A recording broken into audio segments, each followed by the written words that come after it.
We are back on Taking Care of Business on Kern Radio Newstalk 1180.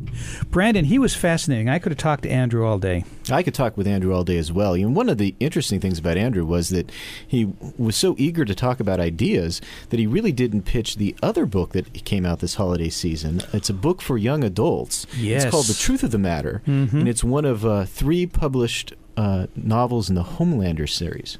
If you're a parent and you want your child to get interested in reading again, I recommend Klavan's Homelander series. The great thing about the young adult genre as executed by Andrew Klavan is that it portrays young adults in moral situations in which they matter. They're important. They're not waiting till they're 18 so that they can be involved in the voting process. They're not taking directions from adults. They're actually moral agents of their own right, doing the right thing, and struggling to do so, but executing. And it's a great positive message for children because, for one, it's true. I don't know if either of you, Marty or Clay, remember when you were in high school, but the amount of impact you can have on your friends, your peers, your family, your loved ones at that age is extraordinary. Well, when Marty was in school, it was kindergarten through 12. Well, you see, Clay thought he'd get that shot in before I did. Exactly. So I give him credit. Exactly. Yeah. Even if you're not a young adult, you should check out Klavan's young adult series because they're like a cross between 24 and the Hardy Boys. A great deal of fun. He's the kind of guest you could just talk to all day. I mean, he's just fantastic. Listen to in your case. Well, you were asleep part of it, so so we're gonna make a segue here. Speaking of young adults, we have a friend of all 3 of ours, who just happened to be walking by, and we saw him and went, "Oh, perfect time to talk to him." Michael Bowers. Mike, how are you today? Exceptional. How are you? Good. Clay, why don't you introduce Mike? Well, Mike is a young man who's going to be going to law school, and he worked with several of the politicians here in town and was extremely successful. He worked specifically for David Valadao, was it? That's correct, And David won handily over Fran Flores. So, Michael, tell us a little bit about what you did. Yeah. Well, of course, that was a really highly contested race. Republicans wanted to hold on to that seat. Of course, the Democrats wanted to gain that seat. We had a hard fought and a hard fighting race, and at the end, we prevailed. Working for David Valadao was an awesome experience. David, of course, is a great person, and it was at times it was an arduous process. It could be sometimes arduous, but we worked hard. We worked 7 days a week, and we prevailed November the 2nd. Well, David's a Republican, and it was interesting to note that 2 former Democrats both jumped in and supported David, Nicole Parra and Pete Parra. That's correct. Yeah.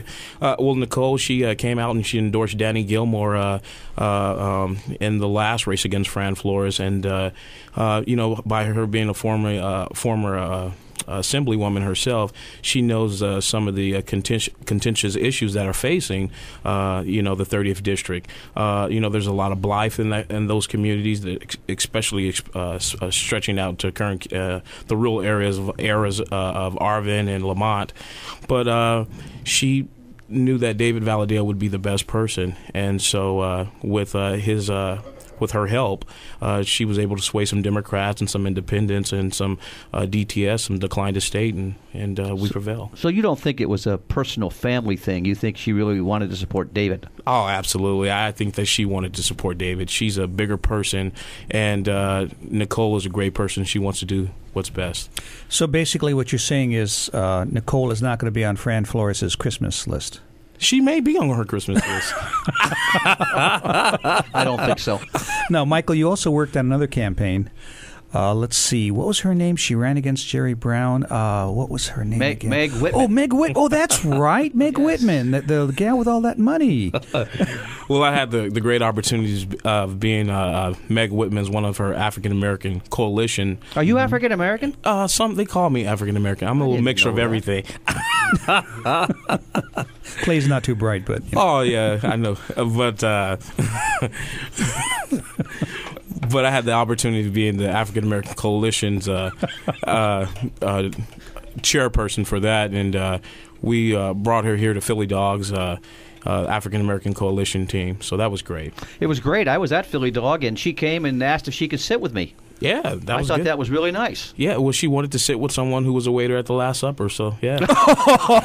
Oh, this is getting catchy. Oh, in here, Michael, I like that. Very good. Brandon, you want to chime in on any of this? I mean, it's beat up Clay Day. I think Michael's doing just a fine job with that, so I'll let him continue. Yeah. Well, so Michael, where do you go from here? I mean, as well politically connected as you are, and you've got quite a future with the Republican Party here in Kern County, and I think statewide. I mean, there's going to be a time when we're going to try to call you, and it'll be let's have my people call your people. We'll do lunch kind of a thing. So I know this is recording. I'll always be available for That's good to know. So where do you go from here? Where's your? Well, I'm gonna have some downtime now, and I really want to work on focusing on LSATs and taking some courses that can get me a good test score to get into my school of choice, which would be USC.